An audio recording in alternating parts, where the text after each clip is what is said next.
Boa noite, vamos às manchetes. Orçamento privativo da Assembleia Nacional em debate no Parlamento. Praenses consideram governação razoável de Ulisses Correia Silva e esperam melhorias. Bispo de Mindelo celebra 25 anos de sacerdócio. Guterres pede à Coreia do Norte que deixe de desestabilizar o mundo. O governo angolano expulsa milhares de imigrantes ilegais. Na Síria, região rebelde com pior crise de desnutrição infantil desde 2011.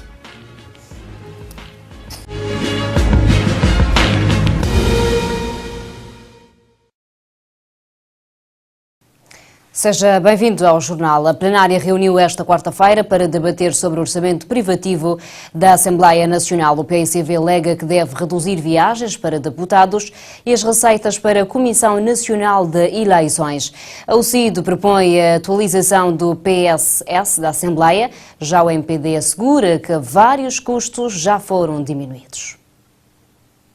O orçamento privativo para a Assembleia Nacional ronda num valor de aproximadamente 1 bilhão de escudos. São despesas de alojamento, viagens, publicação, receitas distribuídas aos funcionários, funcionamento da Assembleia Nacional e pagamento aos órgãos externos ao Parlamento, entre outras. Para o PICV, perante o mau ano agrícola, o governo deveria diminuir as viagens, reduzir as receitas injetadas à Comissão Nacional de Eleições e investir em outros setores. Que efetivamente está-se a gastar demasiado dinheiro com as viagens no quadro do orçamento do Estado.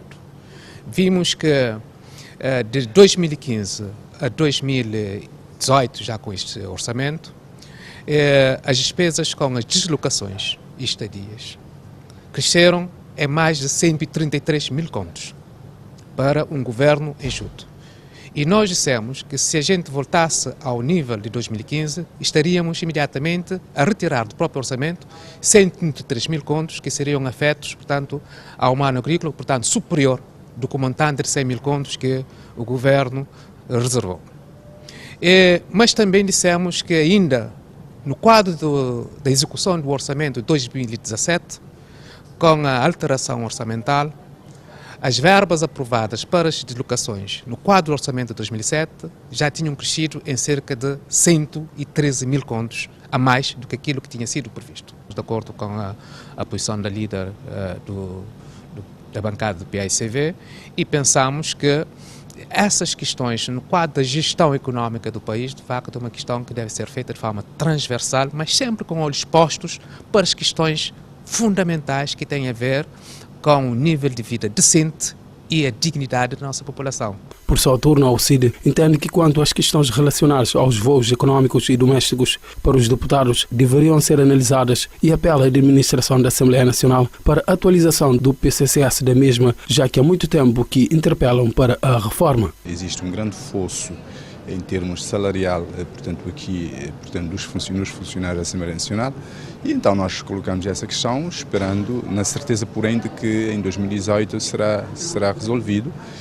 Nós fomos informados que já existe, aliás, existe desde há muito tempo um grupo de trabalho a trabalhar, portanto, nesta questão, e nós já dissemos ao Presidente do Conselho de Administração da Assembleia para, de facto, agilizar o processo, porque, do nosso ponto de vista, ainda, infelizmente, existe muita injustiça salarial no seio dos funcionários, tudo, creio crer, por culpa do PCCS, que não está atualizado, que este grupo está a trabalhar há muito tempo e que este trabalho já devia estar pronto, mas temos informações que já vão convocar a Assembleia Geral dos Trabalhadores para a socialização do trabalho e depois para o documento vir à plenária para discussão.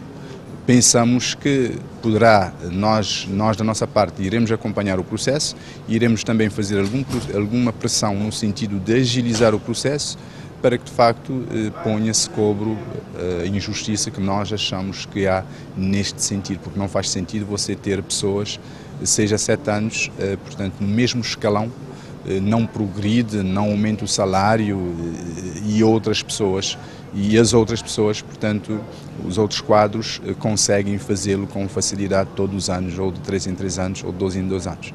Respondendo às inquietações do PICV, o Movimento para a Democracia garante que houve uma enorme redução das verbas para fazer face às necessidades do país e que os tamborines abraçam cegamente o populismo. Isto convém ser discutido com pormenores e com coisas. O PICV, para começar, tem um membro que é o deputado Julião Varela, que faz parte do Conselho de Administração e que estudou este orçamento e sabe muito bem que tentou-se cortar em tudo o que foi possível cortar, tendo em conta a situação do país, as indicações do Ministério das Finanças, portanto, aí não há exageros. Há aumentos, sim, aumentos que advêm em especial dos órgãos externos, que é a Comissão Nacional de Eleição, que tinha um orçamento em 2017 de 83 mil contos, só que estava no orçamento do Estado, debaixo do Ministério das Finanças. Devido à alteração na lei, a CNE deve estar com o orçamento na Assembleia Nacional. Foi para reduzirmos o orçamento da CNE, que eu não sei, é ela que nos diga em que é que vamos reduzir e aonde. Para rejeitar na Procuradoria-Geral. Sim, mas, quer dizer, eu não posso mexer no orçamento da CNE sem me dizerem o que é que eu vou cortar na CNE. O deputado Zé Maria Veiga anda em populismo, que me desculpa o colega Zé Maria Veiga anda em populismo, porque enquanto ele foi governante, nunca disse que parava de fazer uma viagem por causa do mau ano agrícola, por causa de Xandas Caldeira. As duas bancadas da oposição ressaltam que a prioridade neste momento deve ser a mitigação do mau ano agrícola e que o país, pela sua posição geográfica, a seca é a principal inimiga e devemos colocá-la na linha da frente. O MPD partilha a mesma senda quanto à questão da diferença no tratamento por parte da Assembleia Nacional para com os deputados deveriam ser igualitário. A Associação Voz de Santiago deu hoje uma conferência de imprensa para anunciar as preocupações sobre o iniciado processo de desmantelamento dos TACV, afirmando que o mesmo acarreta consequências negativas para habitantes da Ilha de Santiago. No entanto, solicitam o esclarecimento por parte das autoridades responsáveis por este assunto. Durante a conferência de imprensa, o presidente da Associação Voz de Santiago, Silvino Fernandes, afirmou que este desmantelamento não fora conhecido de forma legalmente, realçando que o mesmo irá trazer consequências negativas para quase 300 mil habitantes da Ilha de Santiago. Considerando que esse desmantelamento, sem forma legal conhecida, porém materialmente ou de facto operante e atuante e sua consequente migração para a Ilha do Sal, acarreta consequências negativas imprevisíveis para quase 300 mil habitantes da Ilha de Santiago e para os quais, até esta, não se mostram alternativas. O que representa para os santiaguenses um regresso ao passado, numa injustificada afronta aos passageiros da Ilha de Santiago e aos imigrantes que regressam de férias e retornam para o seu país de acolhimento. Já no ponto de vista económico, este desmantelamento traduz-se no comprometimento de todos os investimentos já consolidados e a consolidarem-se ligados ao setor dos transportes aéreos na Ilha de Santiago. Ao tentar solicitar um encontro com os órgãos de gestão dos TACV, Fernandes avançou que a AVDS não obteve nenhuma resposta daqueles gestores. Considerando que a público tem vindo notícias sobre a alegada migração de voos internacionais do Aeroporto Internacional Nelson Mandela para a Ilha do Sal, sem, num modelo que, a ser verdade, repristina o passado e tolhe os avanços até aqui conseguidos e compromete todos os investimentos realizados e as perspectivas de retorno, mormente nos setores da hotelaria e turismo e toda a dinâmica económica associada na ilha, como em todo o país, a Voz Santiago quis saber, junto dos TACV, sobre os contornos dessa ideia e as vantagens para Cabo Verde e Santiago. Porém, 21 dias passados, não obstante insistências da Associação Voz de Santiago via telefone, obteve nenhuma resposta daqueles gestores. De acordo com a informação que outrora foram veiculadas na praça pública, o desmantelamento tem a ver com a alegada falta de capacidade da pista do Aeroporto Internacional Nelson Mandela para o Boeing 757. Neste sentido, a Associação Voz de Santiago solicita urgente esclarecimento dos responsáveis sobre este assunto. Os TACV é um ativo nacional, é uma empresa de cabo-verdianos. Creio que os cabo-verdianos não podem e nem devem ficar de braços cruzados a ver o seu património, que é nosso, a ser, digamos, dilapidado desta forma. É um dever constitucional das autoridades executivas prestar contas ao país, prestar contas à sociedade que os elegeu. Esse é um dever da Constituição da República, que impende sobre todos os governantes, sobre todas as autoridades nacionais, prestar informações e gerir o país com transparência, com verdade. A TACV, que tem a sua sede na cidade da Praia há 59 anos, vai ser agora desmantelada e transferida para a sua sede operacional na Ilha do Sal. Foi realizada uma sondagem em avaliação do desempenho dos políticos feita pela empresa Afrosondagem, cujo resultado indica que o primeiro-ministro de Cabo Verde, José Ulisses Correia Silva, merece uma avaliação positiva dos cabo-verdianos, sendo agraciado com uma pontuação de 7,6 numa escala valorativa de 1 a 10. A nossa equipa saiu às ruas para ouvir a opinião dos paraenses. Estes esperam melhorias.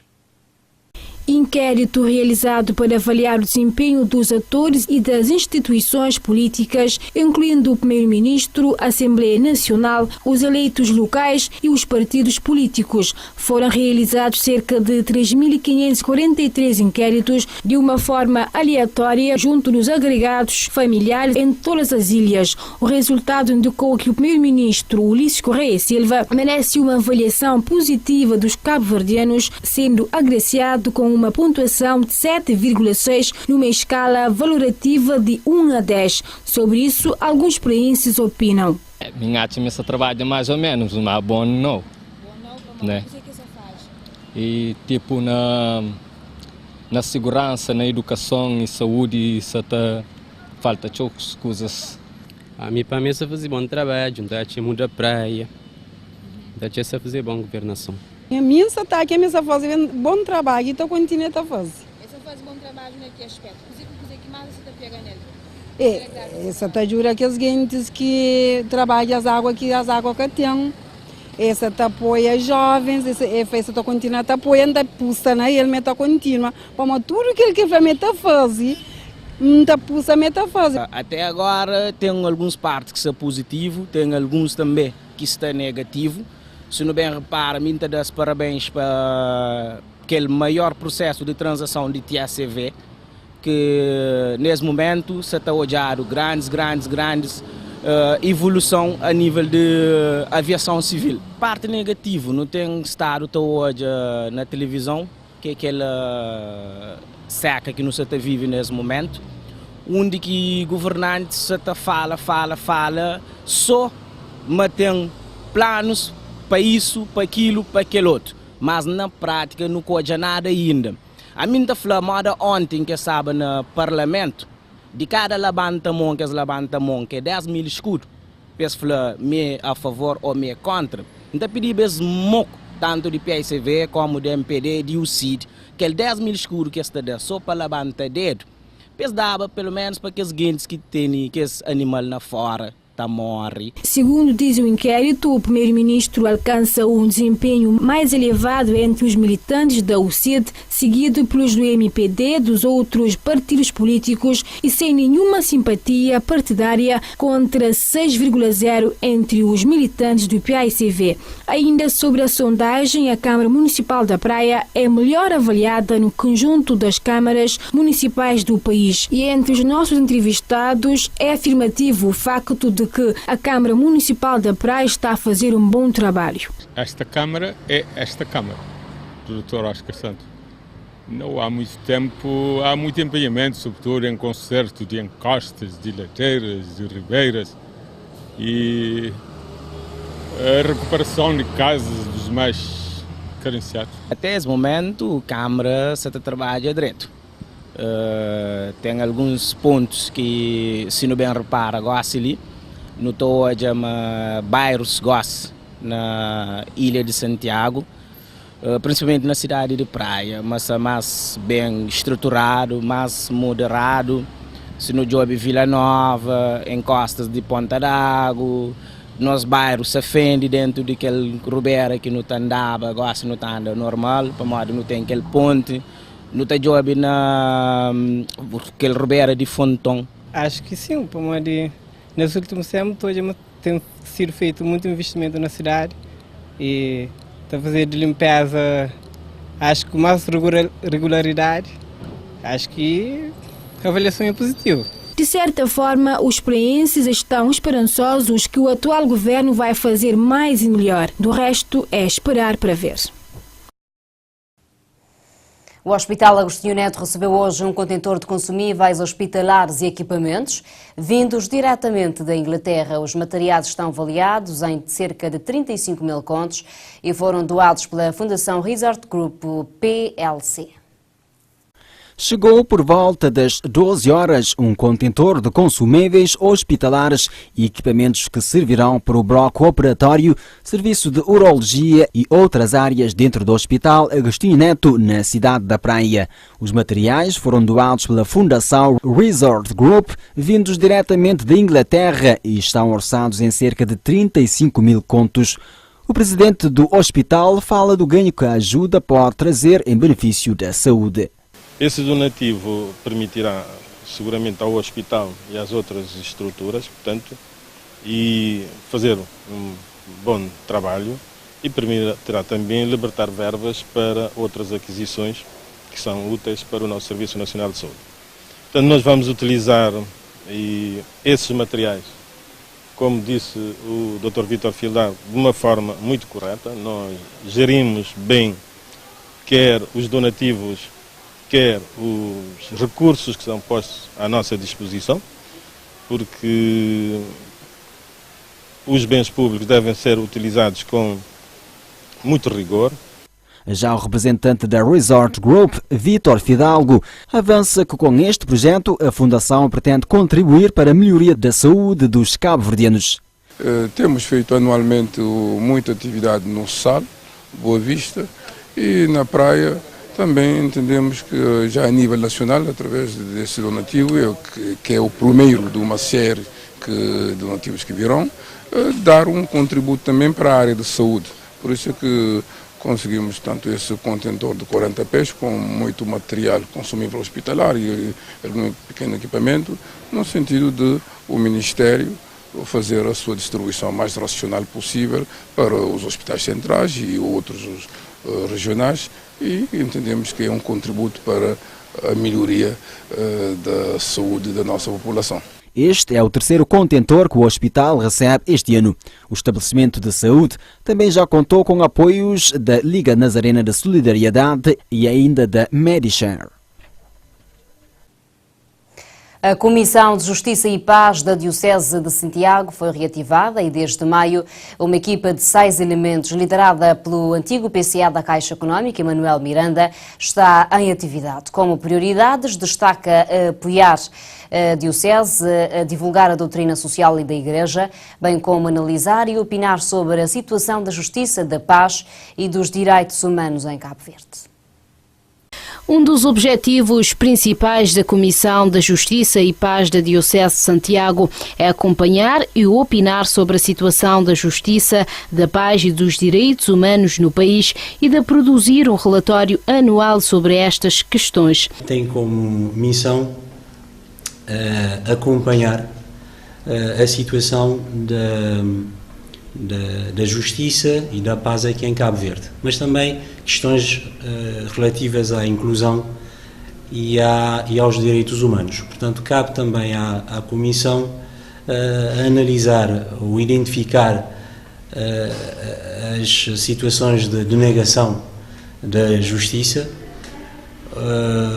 ou infrações ao nível de direitos humanos, analisar essas situações, avaliar, portanto, essas situações e opinar sobre as mesmas. Também quer estabelecer várias parcerias com outras organizações da Igreja Católica a fim de sensibilizar as pessoas em Cabo Verde e na diáspora sobre a doutrina social da Igreja. Encontros com determinados segmentos da nossa sociedade, através de parcerias que queremos e pretendemos desenvolver com a sociedade civil, com as organizações da sociedade civil, mas sobretudo com as organizações que trabalham de forma direta com essas questões. A questão dos direitos humanos, a questão da inclusão. E quando eu falo aqui de direitos, de inclusão, da justiça e paz, eu estou a falar numa dimensão múltipla. Desde a justiça económica, justiça social, justiça política, justiça cultural. Portanto, abarca a nossa vontade é cobrir todos esses setores. A equipa, que tem como missão reativar a Comissão Justiça e Paz da Diocese de Santiago, é liderada por Emanuel Miranda e conta com mais 5 elementos. Também a Comissão quer engajar pessoas e uma base de voluntariados para conseguir desenvolver as referidas atividades que constam do plano estratégico da Comissão. A Comissão espera apresentar o seu primeiro relatório no início de 2018 sobre a situação da justiça, paz e direitos humanos em Cabo Verde. A referida tem um mandato de 3 anos e começou as suas atividades em maio de 2017. O bispo da Diocese do Mindelo, Dom Hildo Fortes, celebra hoje 25 anos da sua ordenação em Lisboa, cidade onde ele serviu como padre ao longo dos 18 primeiros anos. Por esta ocasião da comemoração das bodas de prata sacerdotais, Dom Hildo convidou o seu antigo professor e amigo cardeal, patriarca de Lisboa, Dom Manuel Clemente. Para celebrar os 25 anos de sacerdócio, Dom Hildo Fortes convidou o seu antigo professor e amigo cardeal patriarca de Lisboa, Dom Manuel Clemente, que preferiu hoje de manhã uma conferência para os sacerdotes sobre o ministério do presbítero no Centro Pastoral Bom Pastor. A motivação para esta convocação foi oferecer uma oportunidade de ouvir o cardeal patriarca de Lisboa abordando alguns assuntos que recentemente marcaram a vida dos portugueses, os dramáticos incêndios ocorridos no verão último, os sofrimentos que várias pessoas e populações têm experimentado e respostas que as organizações, incluindo a Igreja e a Caritas, têm dado a essas situações. Segundo Dom Hildo Fortes, no decurso dos 25 anos de sacerdócio, já celebrou para cima de 10.000 missas, sem repetir nenhuma. Opiniões fortes a partir de agora. Opiniões fortes. As opiniões fazem-se na Tiver. Caros telespectadores da Tiver, sejam bem-vindos ao nosso programa Opiniões Fortes.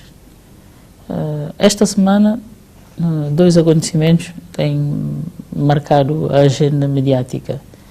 A aprovação do Orçamento para 2018, o Orçamento Geral do Estado, e a questão da implementação ou não do plano de emergência com vista a debelar o efeito das secas deste ano. Relativamente ao orçamento, só em termos genéricos, pelo que tem sido dado a conhecer na comunicação social, o orçamento rondará os 61 milhões de contos. Deste valor, 42 milhões de contos serão previstos via receitas fiscais e os demais via outras formas de financiamento. O Governo prevê uma taxa de crescimento de 5,5% e é neste aspecto que o Governo parece ser demasiadamente otimista quando todas as outras instituições internacionais, quer nacionais também, lembro-me aqui do pronunciamento da Câmara de Comércio de Sotavento, mas também as instituições internacionais, como o FMI, o Banco Mundial, são menos otimistas que o Governo e prevêem um crescimento abaixo desse valor. Ainda dentro do orçamento tem-se discutido muito o que é que este orçamento prevê para debelar a questão da seca. O mau ano agrícola está na agenda e, pelos vistos, é algo que vai continuar. O Governo diz que este valor, o valor que será investido de forma direta e indireta no combate à seca, ultrapassa o 1 milhão de contos. A oposição diz que não passa de 100 mil contos. Há aqui uma divergência em termos de leitura, mas seja como for, há algo aqui que é comum, quer a oposição, quer aos intervenientes da sociedade civil de uma forma geral, que é um certo atraso na definição e na implementação do programa de emergência para debelar a seca. Portanto, tem havido uma falha temporal, ou seja, uma distância temporal entre o anúncio das medidas com vista ao combate em relação à seca e a sua implementação, para desespero dos criadores de gado e dos agricultores que, naturalmente, gostariam que as medidas implementadas tivessem sido executadas de uma forma muito mais célere, não é? Mas, de todo modo, convém aqui comentarmos um pouco as medidas que foram anunciadas, independentemente se já estão a ser executadas ou não. Há duas grandes ideias, sobretudo no que toca a salvamento do gado, que sobressaem. O governo assinou um contrato com empresas produtoras de rações, em que, por esta via, o governo vai subvencionar uma parte dos custos da produção das rações e atribuir aos criadores um cheque-vale em que os mesmos poderão adquirir alimento para os animais 20% mais barato. Uma outra medida anunciada é também uma linha de crédito cujo contrato foi assinado com as instituições de microcrédito, sem juros, pelo menos o que se diz na comunicação social. Portanto, os agricultores terão acesso à alimentação para os animais, a rações mais baratos e, por outro lado, também terão acesso a crédito mais barato. Ora, destas duas medidas, parece-me uma boa iniciativa subsidiar e facilitar o acesso a rações, numa altura em que há claramente falta de pasto, mas, por outro lado, o pacote de disponibilização de um pacote de crédito, se posso assim dizer, é algo que não é muito producente nesta altura.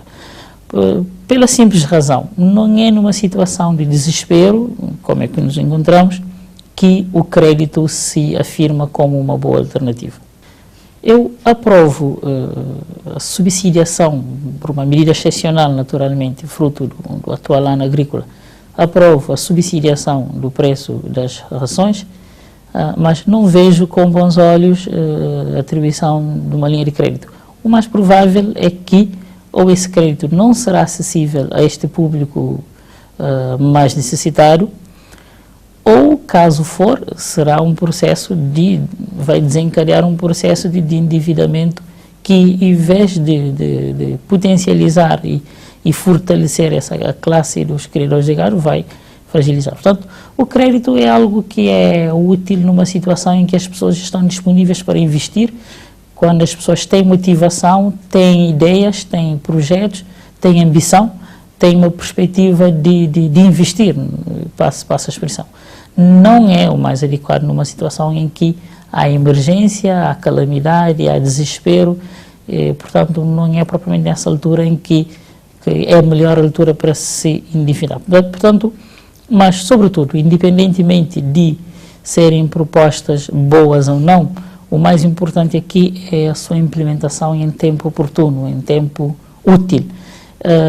Mas não deixa de ser uma oportunidade para refletirmos sobre os investimentos que foram feitos no mundo rural no pós-independência. Foram feitos muitos investimentos.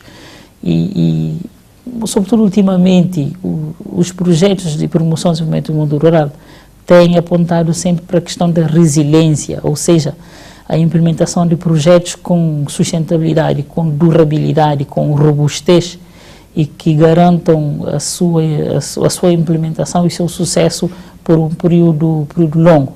Algo que um ano de seca vem provar que muito do que se tem feito é frágil, não é resiliente e é vulnerável.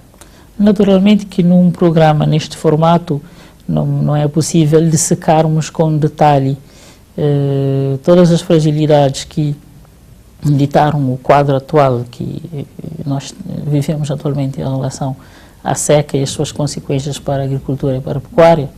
Portanto, fica para uma reflexão posterior, mas não deixamos de notar aqui que há naturalmente muitos aspectos a melhorar E é uma oportunidade, não deixa de ser uma oportunidade para refletirmos sobre o caminho que percorremos até a atualidade e que aspectos podemos, que lições podemos tirar para o futuro.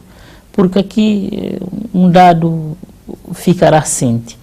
Nós vamos ter sempre anos complicados, entre aspas. Se, por um lado, o excesso, um ano em que as chuvas forem relativamente abundantes, nós temos problemas de manutenção das infraestruturas. As nossas infraestruturas são frágeis, estradas, pontes, sistemas de adução de água. Portanto, normalmente um ano relativamente bom em termos de pluviometria causa desafios à manutenção das infraestruturas e que tem implicado também planos de emergência, mas por outro lado, quando há falta de chuva, os desafios são ainda maiores. Portanto, aqui é sabermos, o governo, a sociedade civil, as autarquias, num esforço conjunto, trabalharmos em planos com vista a estarmos minimamente preparados para as situações de excesso, entre aspas, e para as situações de escassez.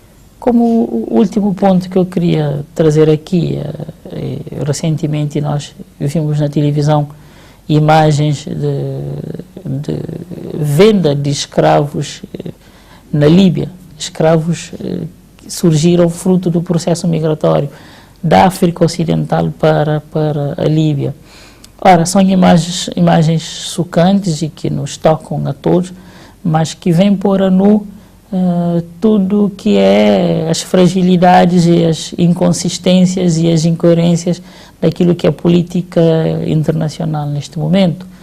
Portanto, a África saeliana é uma região pobre, por um conjunto de razões que não vamos aqui aprofundar, e fruto das pobrezas existentes nos países nossos vizinhos, há um fluxo migratório para a Europa via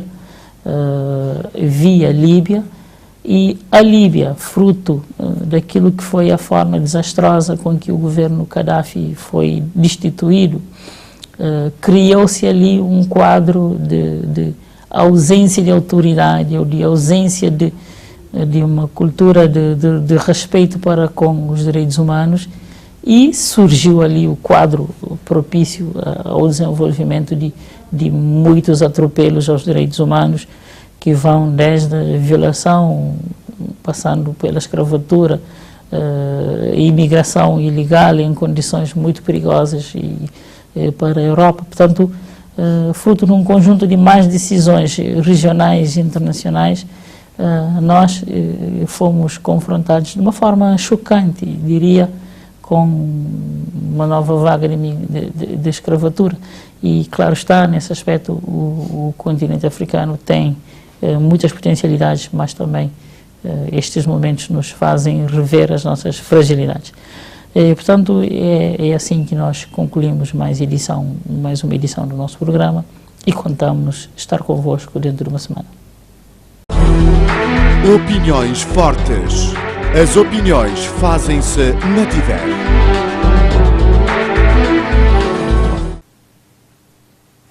Manchetes de África.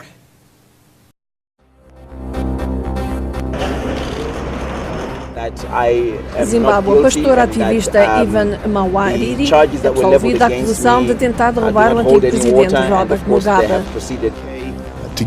No Zimbábue, o secretário britânico dos Estrangeiros Boris Johnson diz que a Grã-Bretanha está pronta a ajudar a estabilizar a economia, mas que o quer fazer no contexto do progresso democrático. Camarões. Fontes do exército e do governo dizem que 4 soldados foram mortos por suspeitos separatistas na região de língua inglesa. Líbia. A França quer que o Conselho de Segurança da ONU considere impor sanções a traficantes de seres humanos que operam na Líbia. A Costa de Marfim. Mais de 80 líderes africanos e europeus discutem promoção de empregos e estabilidade para a crescente população africana, com alguns a pedirem um novo plano Marshall.